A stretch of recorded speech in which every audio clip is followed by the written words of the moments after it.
네, 현재 시간 11시 31분 지나고 있습니다. 코스피는 3,000포인트 목전에 두고 조금 소강 상태를 보여주다가 지금 상승폭을 일부 줄이고 있고요. 2,957 기록하고 있네요. 더 증시 라이브 오후장 디펜스 알파경제 김종효 이사와 함께하겠습니다. 어서 오세요. 네, 안녕하십니까? 자, 뭐 대외 변수죠. 이란과 이스라엘, 이스라엘과 이란인데 어제는 뉴욕에서는 약간 조금 그래도 온화적인 분위기, 뭐 대화할 거다 이런 내용들이 있었는데 오늘 아침에는 좀 얘기가 또 달라지고 있어요. 이스라엘이 쉽게 멈추지는 않을 것 같은데. 그렇죠. 핵심은 이스라엘은 일단 정권이 바뀌는 것까지는 모르겠지만, 그러니까 소위 얘기하는 이란의 레짐 체인지까지는 모르겠지만 핵시설 붕괴와 관련돼서는 거의 확실하게 방공망이 무너진 상황이니까. 이란 쪽에. 그렇죠. 그러니까 두려움 없이 일단은 가겠다라는 것이고. 지금 두 가지인 것 같아요. 호메이니 제거설. 네, 근데 저는 호메이니가 뭐 제거될 가능성도 있겠지만 그동안 뭐 이 주요 타겟들을 잡아서 바로 이렇게 암살하는 것을 보면 안에 뭐 이스라엘 간첩들은 뭐 넘쳐나는 것으로 보이고 그래서 뭐 호메이니의 종교 지도자도 뭐 원하면 할 수 있겠지만 그런다고 한들 그러면 이란 국민들이 과연 이스라엘에 대해서 호의적으로 볼 것인가? 거기에서 만약에 정권을 바꾸고자, 그러니까 신정일치의 정치를 바꾸고자 하는 반대 세력이 분명히 존재하겠으나 네. 그들은 이스라엘과 사이좋게 지낼 수 있는 사람들인가에 대한 고민도 필요하다는 거죠. 그럴 리 없을 거고요. 그 다음에 이제 기존에 나눠져 있던 뭐 혁명수비군과 그 기존 군 체계로 나눠져 있던 뭐 군 체계가 하나로 합쳐진다 한들 그러면 그 군대는 이스라엘과 친하게 지낼 수 있는 군대인가라는 고민도 해봐야 되겠죠. 일단 강경파들은 일부 뭐 제거를 물리적으로 한 것 같고 거기에 이제 뭐 호메이니까지 그리고 또 하나는 이제 우라늄 농축 시설이잖아요. 지금 아까 아침에 제가 좀 브리핑해드렸지만 들어온 거는 이제 이스라엘이 미국에 B2 스텔스기를 요청했고 벙커버스터 초대형 벙커버스터라고 그러더라고요. 근데 이 포로도 마을이 뭐 협곡에 있어가지고 왜 우리가 탑건 보면은 나오는 그 영상 있잖아요.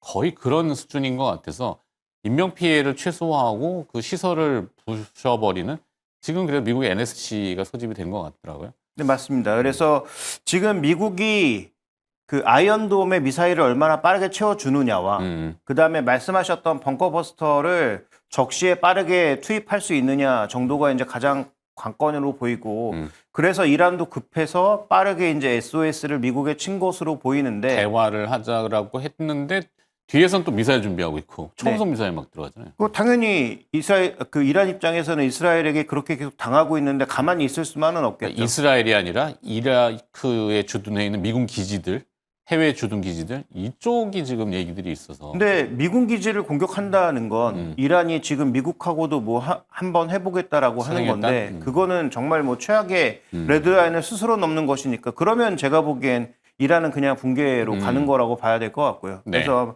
아마 그 정도의 레드라인은 넘기 쉽지 않을 것으로 보이고 그다음에 지금 이란과 이스라엘의 거리가 그렇게 가깝지 않습니다. 네. 그러면 이스라엘까지 날릴 수 있는 그 미사일의 개수도 과연 몇 개 남았느냐도 관건이기 때문에 뭐 중국이나 러시아에 손 벌릴 수 있는 상황도 아닐 거고. 손 벌려서 만약에 중국과 러시아가 주는 것도 지금 쉽지 않은 상황인 거죠. 물론 뭐 중국 입장에서는 빨리 이게 줄어들어야 자신들이 지금 끌고 오고 있는 석유의 주 수입처가 이란이기 때문에 네. 그러니까 이란과 관련돼서 분쟁이 빨리 가라앉는 게 좋은 입장이니까 여기를 빨리 안정시키곤 싶겠지만 그걸 위해서 무기를 준다? 네. 그건 뭐 중국도 쉽게 선택할 수 없는 그림이라고 봐야 될 것 같고요. 네. 그래서 제가 보는 관점에서는 이란은 어떻게든 이 상황을 좀 빨리 좀 넘기고 그 다음 스텝을 어떤 식으로든 밟으려고 하고 있겠죠. 그래서 미국과 협의해서 지금 우리가 개발하고 있는 거 다 스탑. 네. 그러니까 뭐 원자력 발전 정도만 하겠다 정도로 양보를 해서 빠르게 뭔가 이뤄내고 싶겠지만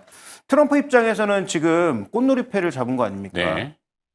잘하면 지금 이란만 협상 테이블로 끌어당기는 게 아니고 저 말 안 듣는 네타냐후도 한 번에 날릴 수 있는 거 아니에요? 뭐 그거야 정치 보호관이니까 뭐 우리가 얘기하기는 좀 그렇고. 네. 그러니까 뭐 제 생각에는 아마 그 정도까지 염두에 두고 트럼프는 움직이고 있는 게 어찌됐건 아닌가. 내부에도 지금 미국도 사실 좀 시끄럽잖아요. 그렇죠. 그런데 그것도 이제 외부로 한번 돌릴 수 있고. 그렇죠.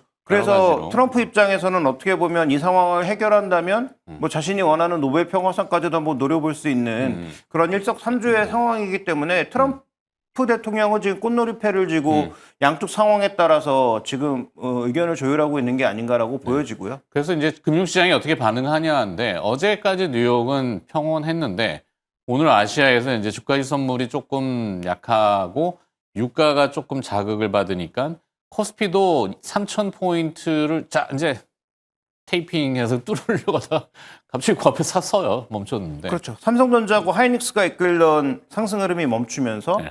그러니까 수급도 다시 조금 바뀌는 모습이고 3천선 앞에서 약간 주춤거리는 그런 모습이 연출되고 있는데 뭐 여기서 조정받는다 한들 저점에서 지금 올라온 게 얼마인데 그래서 연초부터 저는 계속 뭐 미국보다 한국이 낫다를 외치고 있고 여전히 그렇게 믿고 있고 하반기에도 여전히 그렇다라고 보고 있는데 뭐 그런 관점에서 본다면 저는 뭐 일시적인 조정 필요하고 오히려 나쁘지 않다. 네. 적절한 수준의 속도 조절이라면 오히려 공론이지만 거의 이제 조정은 기회일 수 있다. 그동안 기다렸던 조정일 수 있기 때문에 우리가 다가서자. 그렇죠. 다만 여기서 이제 너무 불붙고 있었던 뭐 방산, 원자력, 조선 이런 종목군들은 우리가 조금 이제 머리를 차갑게 식힐 필요는 있다. 물론 어디서 팔지는 뭐 각자 알아서 판단하시는 건데 그렇죠. 제 입장에서는 신규 매수 관점이나 기존에 보유하고 있던 물량까지도 더 늘려나가기에는 조금 어려운 국면이 아닌가. 그다음에 제가 계속 하반기에는 종목이 바뀔 수 있다에 대해서 계속 말씀드리고 있는데 저는 뭐 그런 관점에서는 적극적으로 반도체로 옮겨 탈 만한 이유가 여러 가지로 많아지고 있다. 좀 이렇게 보고 있습니다. 네. 뭐 대충 세 가지 선택지인가요? 그러면은 일단 뭐 끝까지 가보겠다라고 하신 분들 그리고 또 가격 단가가 낮다면은 그냥 가보는 거죠. 뭐 이걸 팔고 사고 뭐 이게 귀찮다. 그러면은 어차피 5천을 가야 되니까 그런 분들 제외하고 신규 매수라면은 지금은 조금 보류.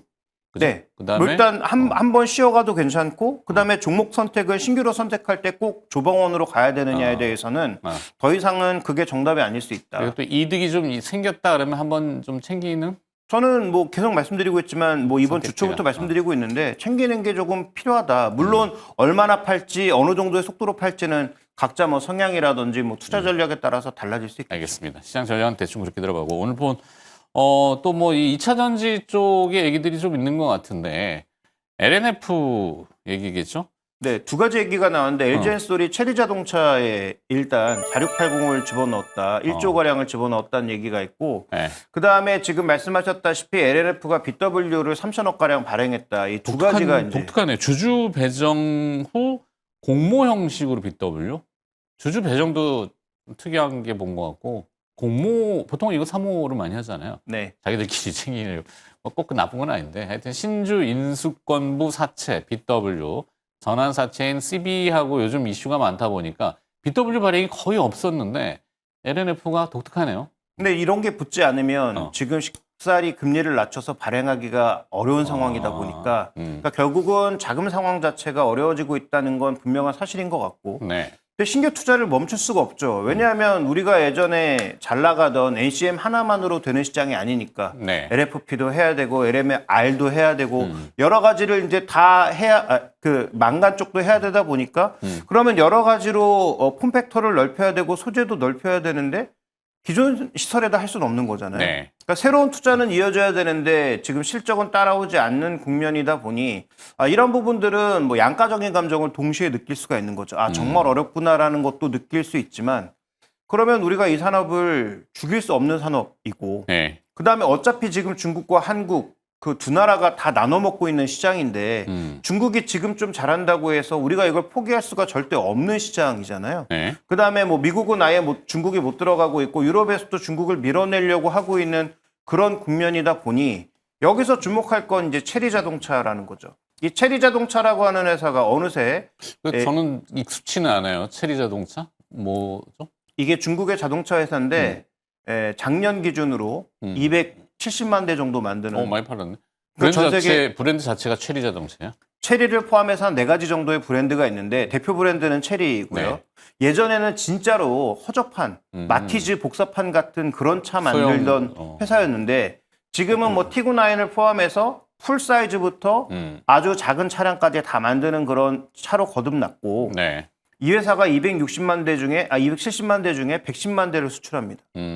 근데 수출의 주력은 러시아라는 거죠. 어. 그러니까 러시아가 비었을 때 르노하고 현대차가 빠져나간 그 자리를 이 회사가 메웠다고 봐야 될 텐데 그럼 이 회사는 갑자기 LG에서의 4680을 왜 가져갔을까? 를 생각해 볼 수가 있는 거죠.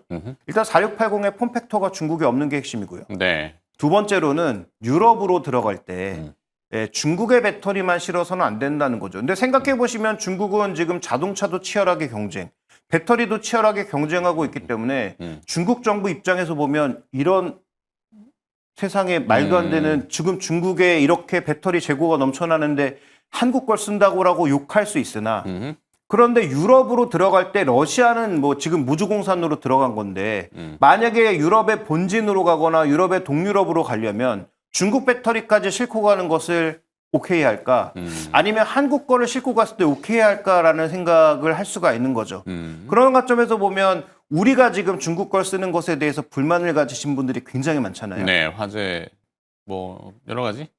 그러니까 현대차가 우리 것도 우리 게 더 좋고 우리 거 써야 되는데 왜 중국 거 쓰냐라고 불만 가지신 분들이 굉장히 많은데 반대로 저는 중국 자동차들도 유럽 진출하려면 전부는 당연히 아니겠지만 네. 일부 물량들에 대해서는 NCM을 쓰던지 4680을 쓰던지 이런 물량들이 앞으로 좀 늘어날 수 있지 않나? 약간 규제에 대한 우회로로 한국 배터리를 좀 선택할 수 있다? 이렇게 그렇죠. 봐야 되나? 유럽의 수출의 일부 물량들에는 충분히 적용될 수 있다. 그래서 아마 GM도 NCM부터 뭐 LFP까지 다양하게 배터리를 앞으로 쓸 텐데 뭐 테슬라 마찬가지지만 반대로 중국에 수출하는 유럽 쪽으로 수출하는 차들도 NCM도 물론 있습니다. 지금 네. CATL에 만드는 NCM이 있지만 그 NCM은 비율이 좀 다르고요. 그래서 아마 4680처럼 지금 중국이 만들지 못한 폼팩터에 대해서는 충분히 한국 물량이 중국으로도 유입될 수 있는 하나의 시그널일 수 있기 때문에 그래서 결국 투자 전략상으로는 LG엔솔을 포함한 이런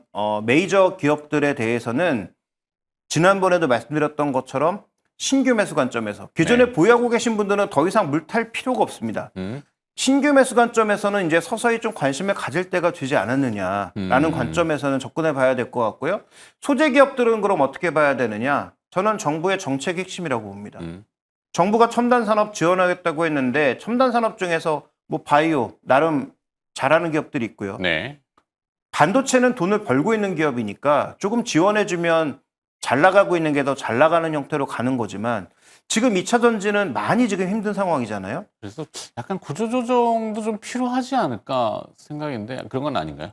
2차 전지는 아직 구조조정을 할 수준 정도까지는 아니다. 그러니까 화학업체들은 좀 많이 구조조정이 필요한 그런 상황이지만 네. 2차 전지 소재나 2차 전지 셀 쪽은 지금 두 나라가 어차피 다 잡고 가고 있는 구간이기 때문에 구조조정을 할 정도의 수준까지는 아니다라고 보고 있고 다만 설비 투자의 속도는 조금 조절할 필요가 있는 거죠. 네. 그래서 설비 투자 속도 조절하면서 비용을 조금 이렇게 잘 아끼는 그런 모습을 보여준다면 국가에서 이제 세제 혜택이라든지 이런 것들이 만약에 구체화된다면 그러면 제가 보기엔 2차 전지 소재 쪽에서도 어느 정도 기회가 돌아올 수 있다라는 차원에서 접근해야 되지 않을까. 이 두 가지 관점을 말씀드리고 싶습니다.